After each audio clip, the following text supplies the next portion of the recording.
Well, hello everybody. This is video number 4, and that's just so I can keep track of them. We have a Dell here today. It's a slimline. I know very little about it, unfortunately. I went to the Dell website with the service tag number and went to view specs, and it was blank. Exported the file, that was blank as well from Dell. But from what little information I did find on the website, it is from 2008. It was out of warranty in 2009. It is a Dell. It is it says right there, an Inspiron 530S. And the S was for slimline. So we're going to tear this one apart today, and there's some few things missing from it that you'll find and see here in a minute. So let's get started. All right, there we can see the model number. And this has the snapping doors for the CD-ROM drive. Doesn't look like any special CD-ROM drive there. Power button, USB ports, and audio ports. It has a Celeron. Isn't that wonderful?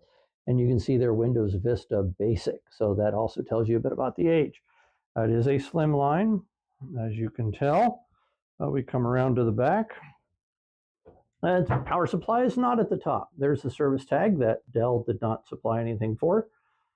VGA port, 4 USB ports, Ethernet, 6 audio ports.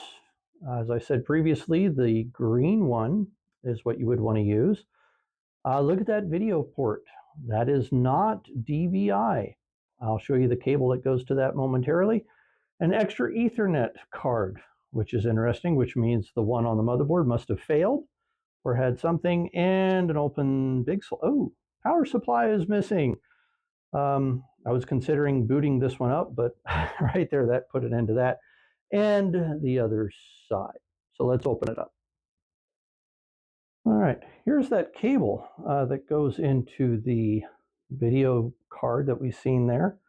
As you can tell, that is not DVI, but it does split off to 2 DVIs. You can tell it was hardly ever used if there's still a cap on it. So that is interesting. I've seen these before where it went from that and it went to 2 VGA, but I believe this might be the first one I've seen that went to 2 DVI. So that's what plugged in to this video card. All right, again, totally overkill, but we're going to do it anyways.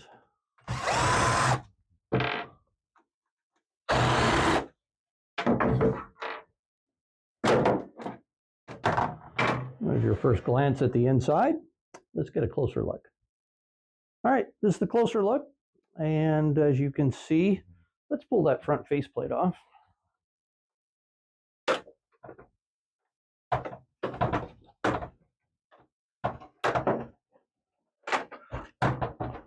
And you can see that, not dirty at all, really. That didn't open. I thought maybe that would, but it does not. Again, see, that is not part of the drive there, but this apparently was. Yeah, see, that is. Okay, it went like that for the CD-ROM drive. This just comes right off, I believe.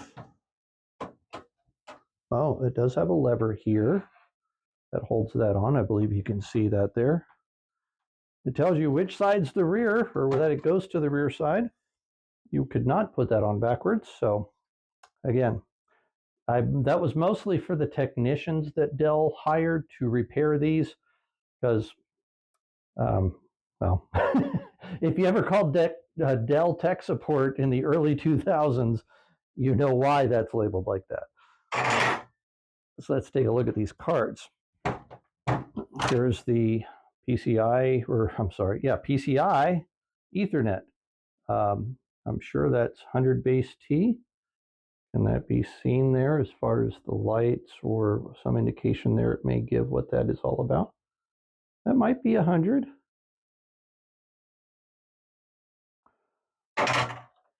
Take a look at this video card. That is PCI Express. This is probably the beginning of PCI Express.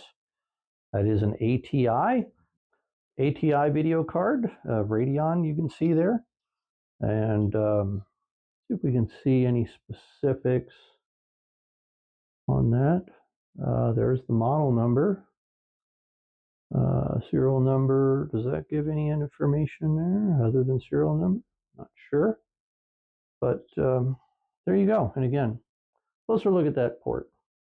And then you have the S video there. But yeah, that's that. So let's pull out the RAM.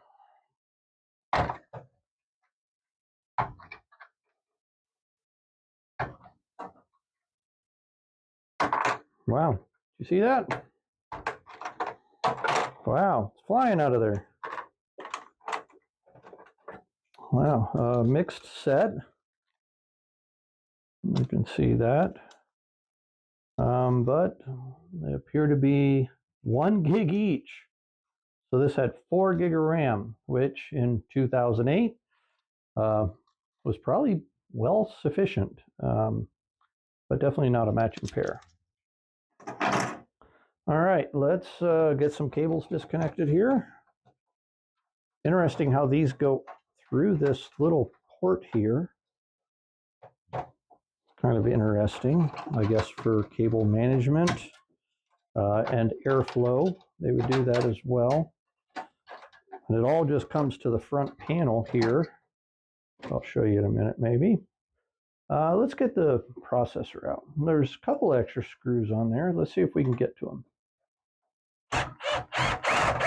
Yep.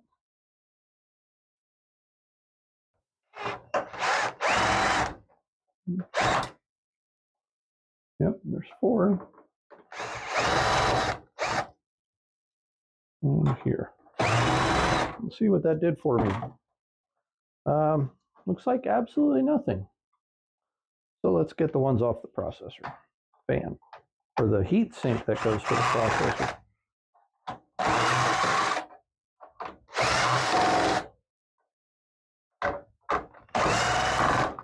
There we go. Wow, look at that. That was unexpected. Wow, the thermal paste is actually still wet on there. Maybe it's been redone once or twice. But anyway, that was totally unexpected. They typically do not fall out like that, as you've seen from my previous videos. Let's look at the processor. We know it should be a Celeron. And we'll wipe that off here in a minute. Yeah, I bet from the looks of the thermal paste on this, it has been replaced at least once. Let's see if I can find a rag to wipe that off. Okay, you can see there, it does say Celeron on it. So this is probably worth more in scrap than it was ever worth running inside that computer. All right, let's get the motherboard out.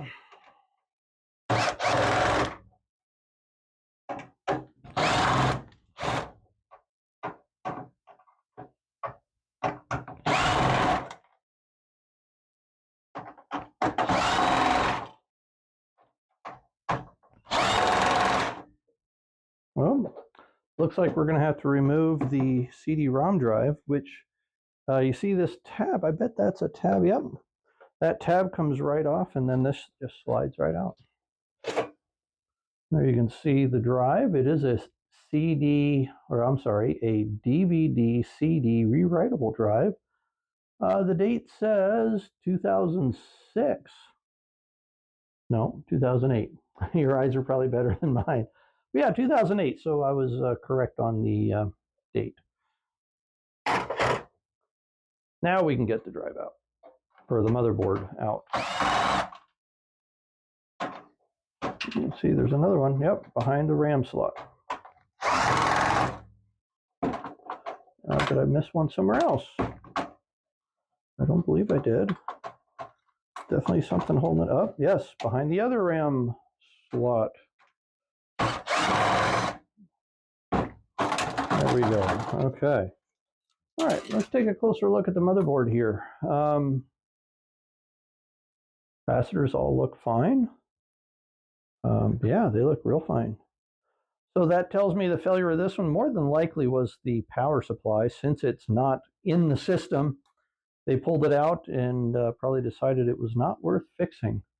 I'm not going to bother about that. Well, I might. You know what? That's easy to do. I'll show you. Look at that. Extra of aluminum for the aluminum recycle box. We'll take the battery out here as well, I think. That one's in there a little more difficult. We might just leave that one in there. It's not worth the time getting it out. So look what we got left. We have a case with a few wires on it. This may or may not have a screw on it. Yes, it does. There's a screw on it right here.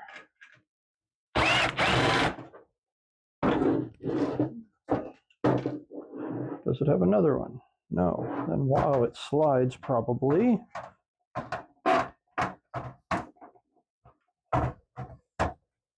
Or it doesn't. Let's see what we can figure out here.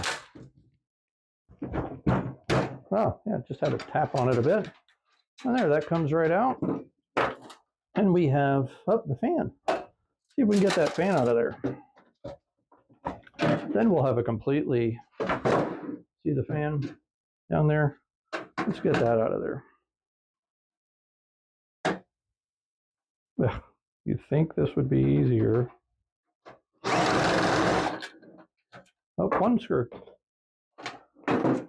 Yeah, that comes right out as well. So that's going to go to the fan box. And we now have an empty shell that has no value whatsoever. Okay, let's see what, we'll get this fan off of this extra piece here. It seems like a smaller bunch of little screws. Let's see if we can get that quickly for you all. This one obviously is going to be a pretty quick teardown. No power supply to pull out. And it was very simple. And yeah, from 2009. I'm sure many of you had systems like this over the years. And its biggest downfall was probably that Celeron. They still sell Celeron processors. If you're just surfing the net, okay, Celeron might be okay. Have enough RAM though. Otherwise, Celerons are garbage. Stick to the Intel Core series processors, i3, i5, i7. If you're really crazy, you can go to an i9. But just my 3 cents worth. Anyways, all right, got another fan. That can go right in the box. And here we got cables here. I can cut those off for the other bin. There you go. So yeah, this is all scrap aluminum or steel. That's garbage. So pretty much that's garbage. This is it. A few cables. That is it. But it didn't take me. It didn't take me all of what, 10 minutes to tear this down. And it'll just go into the separate boxes, and I'll be able to take it to the recycler along with all the other stuff. I just don't like seeing the stuff go in regular trash because it does have some recyclable value. But outside of that, the video card was probably the most interesting part of this teardown. But that's it. Thank you for watching video number 4. You might be able to tell I have some extra light applied today. We'll be able to tell when we edit this video if that was helpful or not, but we'll see how it goes. All right. Again, thank you for watching. I appreciate you. Leave a comment on any other improvements I can make. All right. Thanks so much.